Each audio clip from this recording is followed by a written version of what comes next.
Hello à tous. Les gars, aujourd'hui ça va être une vidéo beaucoup plus posée comparée à la dernière que j'ai faite sur mon Tour de France. Je me suis réveillé à Clermont-Dessous, une ville à côté d'Agen, du coup là où habite Mathias. Et après on est allé supporter Enzo qui jouait un match en Coupe de France et on était évidemment accompagné par la Team Poire. Extrait. Team Poire, la plus puissante de l'univers. Franchement, match magique avec interview du coach Didier Echene à la mi-temps. Monsieur Echene, France 3 Régions, je peux juste avoir les sentiments de la première mi-temps? On n'est pas rentré dans le match, tout simplement. On a passé 30 minutes, mais on joue plus. On a une ballon d'égalisation, malheureusement, j'espère que ça va pas peser à la fin du match, quoi. Mais je pense que là, on va remettre les choses dans l'ordre. Et bah justement, ils l'ont fait, les gars.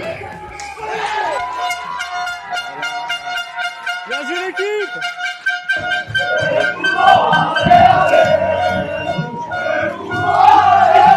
J'ai même fait des interviews des joueurs et du coach à la fin du match, donc ça c'était trop cool. Extrait. Didier Echene, du coup, félicitations pour votre victoire. Sur le plan tactique, vous aviez ciblé quoi en priorité chez l'adversaire aujourd'hui? Plan tactique, aujourd'hui, on savait qu'il fallait prendre devant. Et c'est ce qu'on n'a pas su faire en première mi-temps. Ouais, vous étiez mené, du coup, c'était quoi vos consignes à la pause? Remettre le ballon. Et tout ce qu'il fait, il fait Oh, non, mais arrêtez. on est en pleine interview, monsieur, là. Mais on a dit tout simplement à la pause, on a dit aux gars que 14-7, c'était rien. Je sais pas s'ils étaient... Ils étaient un peu tétanisés. Et les priorités dans les entraînements pour les prochains matchs, ça va être quoi? C'est physique et mouvement général. On fait que ça. Physique, mouvement général. Mais oui, non, c'est le principal. Il était pas assez mouillé, Didier. Félicitations les gars pour la victoire. C'est quoi vos ressentis personnels pendant le match? Il nous a fallu une grosse demi-heure pour rentrer dans ce match. On sait que depuis le début de la saison, on est un groupe solidaire. On se faisait un peu croquer en défense, on reculait en prenant le ballon. C'est quoi qui a fait la différence en seconde période? Je pense que c'est la solidarité, le fait qu'on commence à prendre des essais alors qu'on a un gros potentiel pour gagner. Parce que même derrière, ça fait 2-3-4 matchs où on n'arrive pas à jouer derrière, on n'arrive pas à avancer. Là, on a avancé pas mal, donc les essais, c'est plutôt devant, mais aussi quelques derrière. En seconde période, l'ambiance était folle. Hein. Enfin, même sur le terrain, j'ai l'impression que vous étiez beaucoup plus... Voilà, on était complètement galvanisés, ouais. de reprendre confiance et c'est ce qui a fait que on est allé la chercher, quoi. Les gars, félicitations. Merci beaucoup et merci pour l'ambiance. Hein. C'était génial. Pas de soucis. Merci beaucoup Didier, c'était un plaisir. Merci. Merci beaucoup.